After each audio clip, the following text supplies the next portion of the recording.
아멘. 오늘 토요 새벽에 나오신 여러분들 주님의 이름으로 환영합니다. 우리가 지난 디모데후서 2장 속에서는 온유함에 대해서 함께 나누었습니다. 온유는 무엇입니까? 그저 착하고 부드럽고 선한 것을 의미하지 않습니다. 온유는 어떤 상황 속에서도 모든 행위의 결과들을 하나님께 온전히 맡기고 순종하는 것이다 라고 함께 나누었습니다. 그래서 세 명을 함께 살펴봤죠. 첫 번째로 다윗은 시므이가 욕하고 돌을 던지는 그 상황 속에서도 온전히 하나님만 바라보았습니다. 또한 노년의 이삭도 우물을 2번이나 양보하고 3번째 우물을 파야 되는 그 상황 속에서도 온전히 하나님께 맡기고 순종하는 사람이었습니다. 그리고 마지막에 누구를 살펴봤습니까? 온유함의 대명사이신 예수님을 살펴봤죠. 예수님은 어떤 상황 속에서도 모든 행위의 결과들을 하나님께 맡기신 분이셨습니다. 그리고 하나님 뜻에 온전히 순종하신 분이셨죠. 그래서 예수님을 닮아 온유하시고 온유함을 사모하시는 저와 여러분이 되기를 주님의 이름으로 축복합니다. 여러분, 오늘 이 말씀 속에서 한 가지 좀 함께 나누려고 하는 건요, 여러분 혹시 말세다라는 말 많이 들어보셨나요? 제가 어렸을 적에 어른들이 말세야 라고 하면서 한숨을 쉬는 것이 아직도 기억납니다.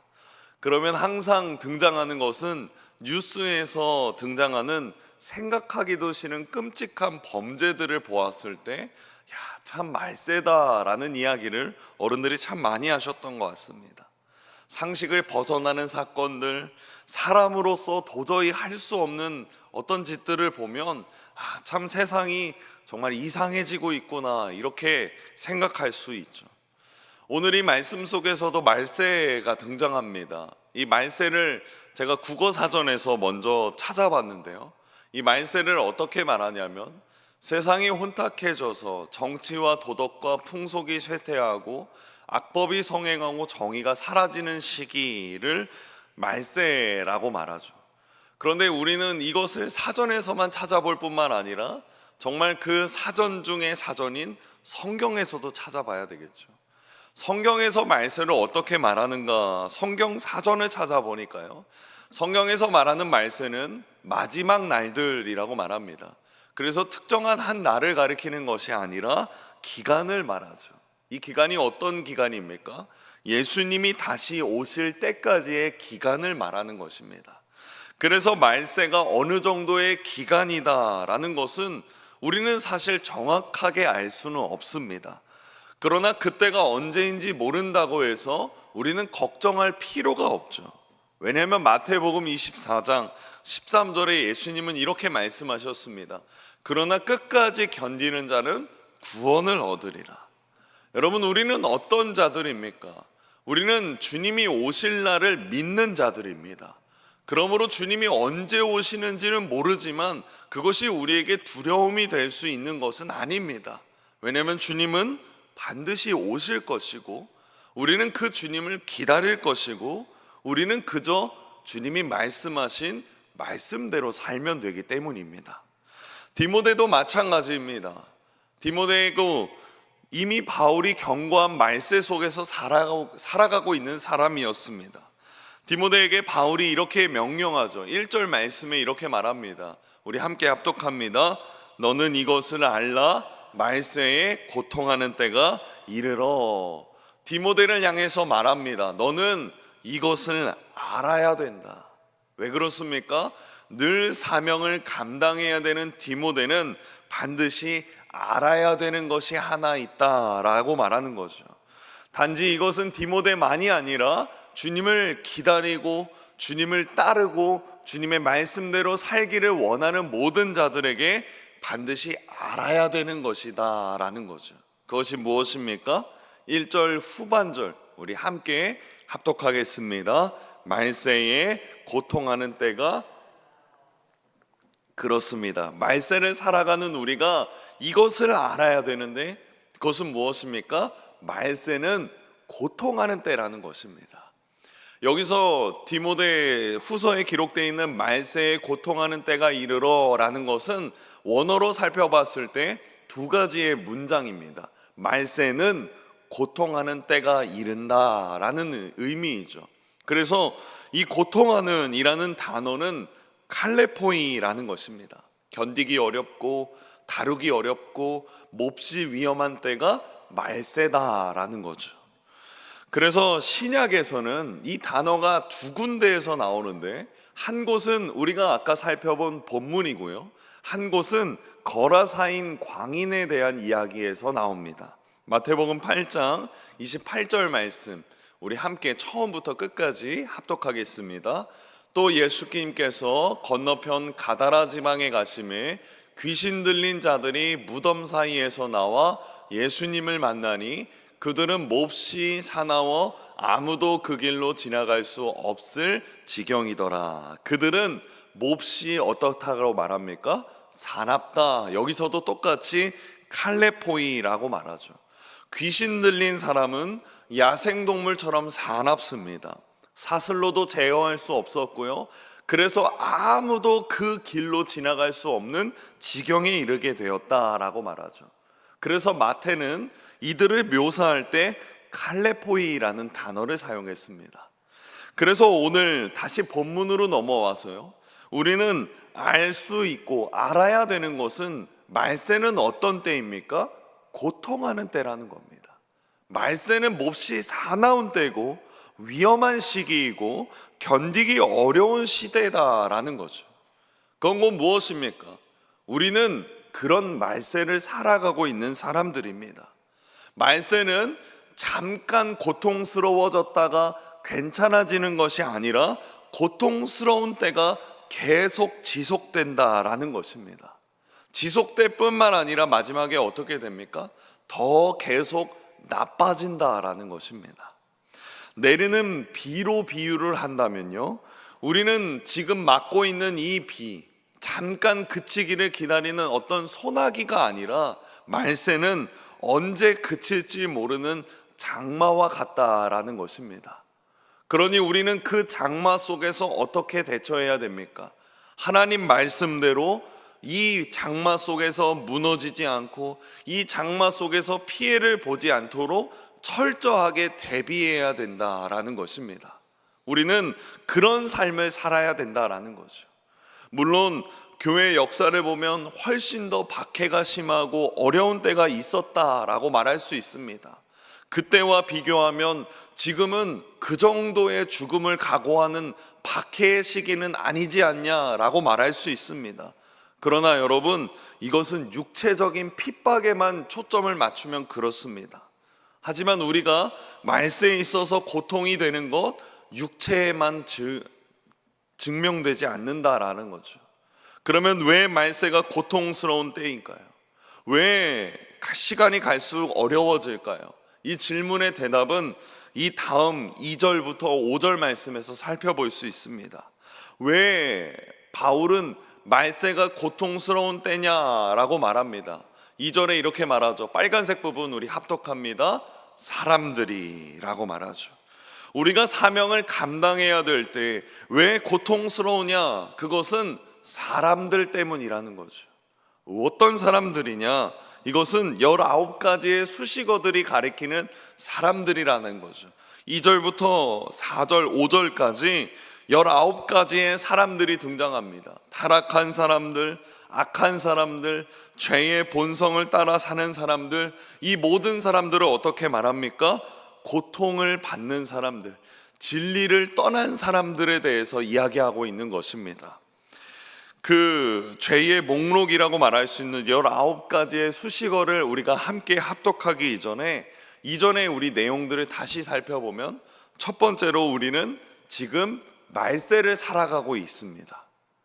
그리고 두 번째로 우리가 살고 있는 이 말세는 고통스러운 때입니다.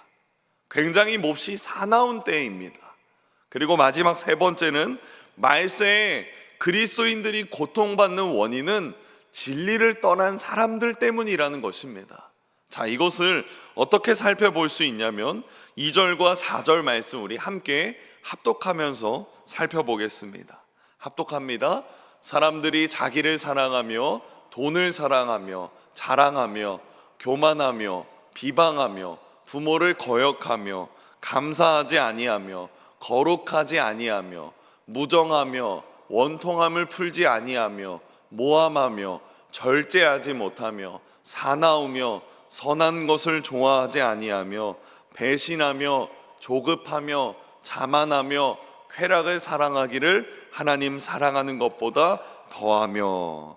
이렇게 18가지의 목록을 살펴봤는데 그 시작과 끝이 하나로 연결됩니다. 이제 밑에 자막에도 나오겠지만 무엇입니까? 사랑이죠.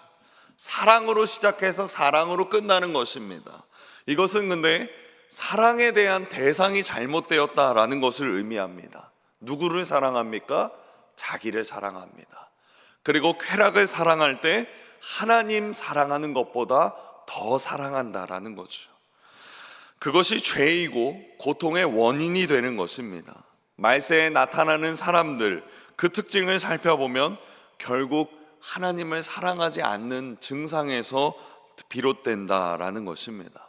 그리고 마지막 하나가 더 남아있죠. 5절 말씀 우리 함께 합독하겠습니다. 경건의 모양은 있으나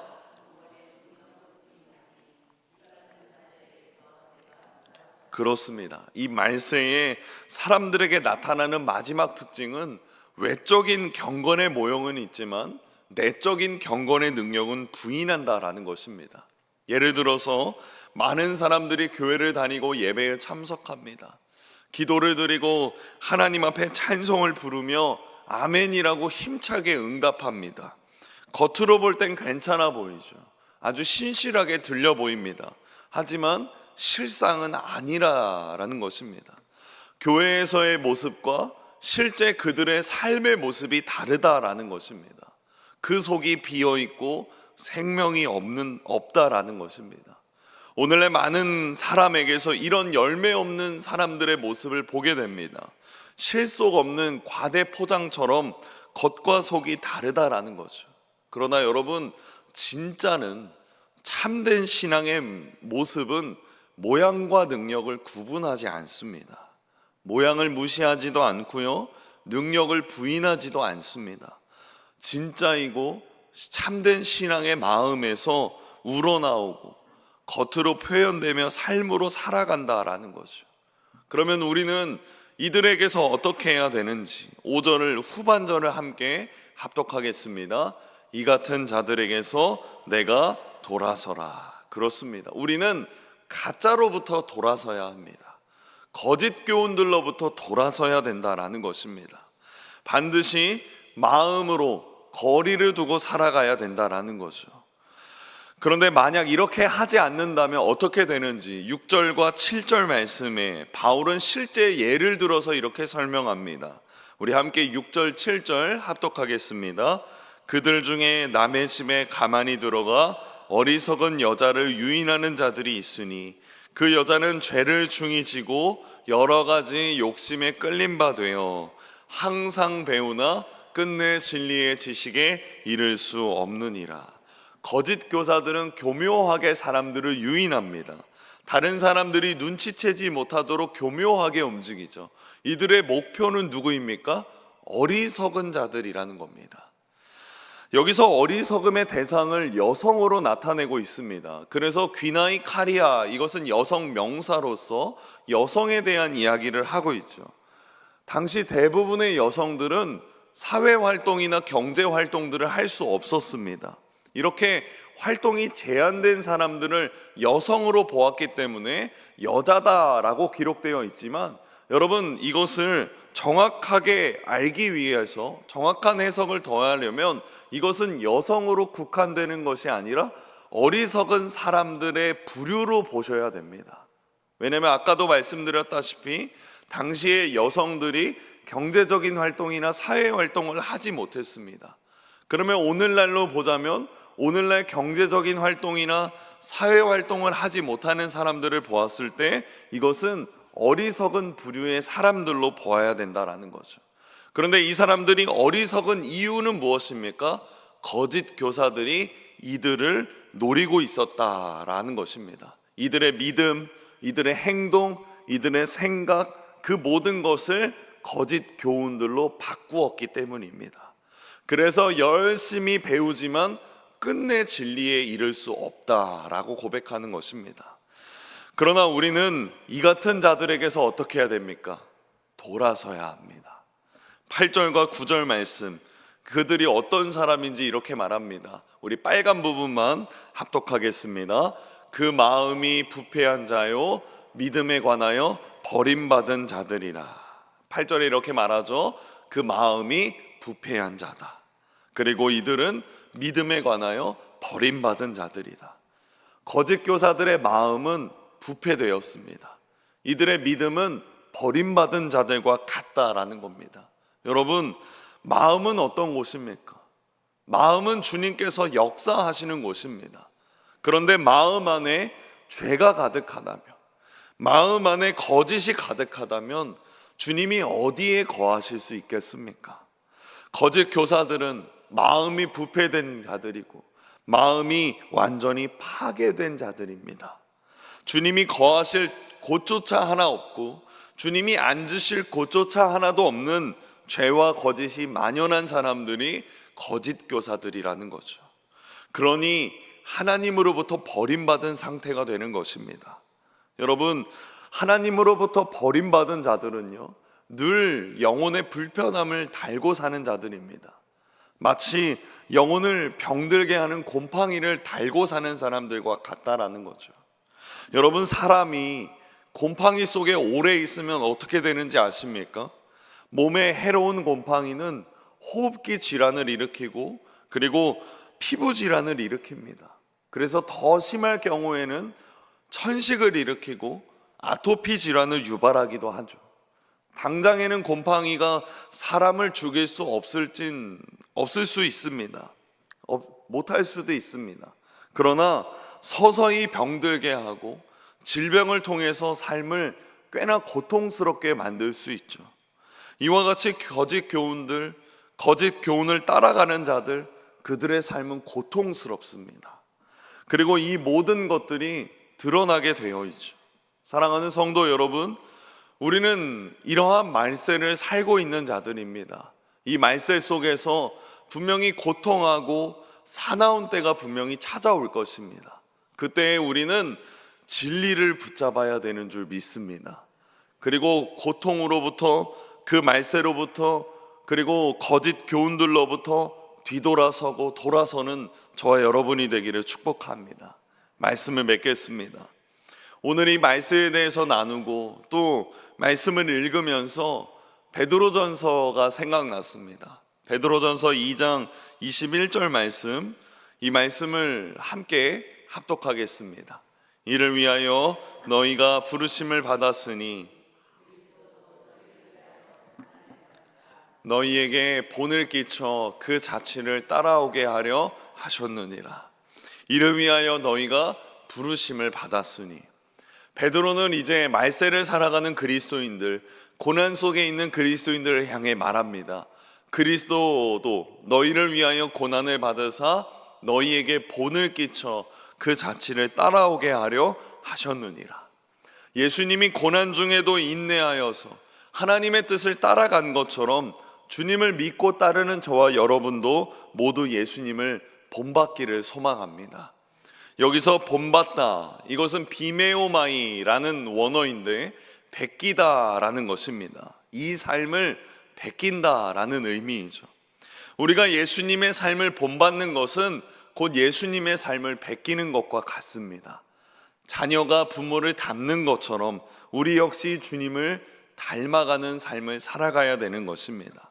그리스도를 본받는 삶, 주님을 닮아가는 삶, 주님의 삶을 베끼는 삶은 우리 그리스도인들에게 있어서 최고의 기쁨이고 목표인 줄 믿습니다. 그러므로 이 고난의 때에, 이 말세에 주님을 더욱더 따라가는 저와 여러분이 되기를 축복합니다. 우리의 모든 상황을 아시는 주님을 신뢰하시기를 소망합니다. 또 우리의 모든 아픔을 아시는 주님이 함께 하심을 믿으시기를 소망합니다. 우리의 모든 인내를 아시는 주님께서 우리에게 힘과 능력을 주십니다. 그러므로 오늘 이 토요일도, 오늘 이 말세를 살아가는 우리들에게도 거짓 교훈들로부터 돌아서는 능력, 또 주님의 삶을 따라가는 그 능력을 받으시는 저와 여러분이 되기를 주님의 이름으로 축복합니다. 기도하겠습니다. 사랑의 주님, 오늘도 우리 안에 역사하심에 감사합니다. 우리가 주님을 믿으며 하나님이 주시는 말씀 속에 거하는 우리가 되도록 도와주시옵소서. 오늘도 말씀 앞에 섭니다. 주님의 말씀이 우리의 즐거움이요 기쁨이 되기를 원합니다. 주님의 삶을 본받아서 베껴서 그리고 따라가서 무슨 일을 만나더라도 만사 형통하리라 믿습니다. 우리의 갈 길을 주님께서 인도하시리라 믿으며 날마다 하늘의 위로를 사모하는 우리가 되도록 도와주시옵소서. 뭔가 마음이 아픈 환우들이 있습니다. 하나님, 이들을 손으로 붙드셔서 각각의 병을 만져주시고 치유하여 주실 줄 믿습니다. 우리를 기도의 통로로 사용하시고 하나님께서 이 환우들을 치유하셨을 때 오직 하나님께만 영광 돌리게 하여 주시옵소서. 살아계시고 언제나 우리와 함께 하시는 예수님의 이름으로 기도드렸습니다. 아멘.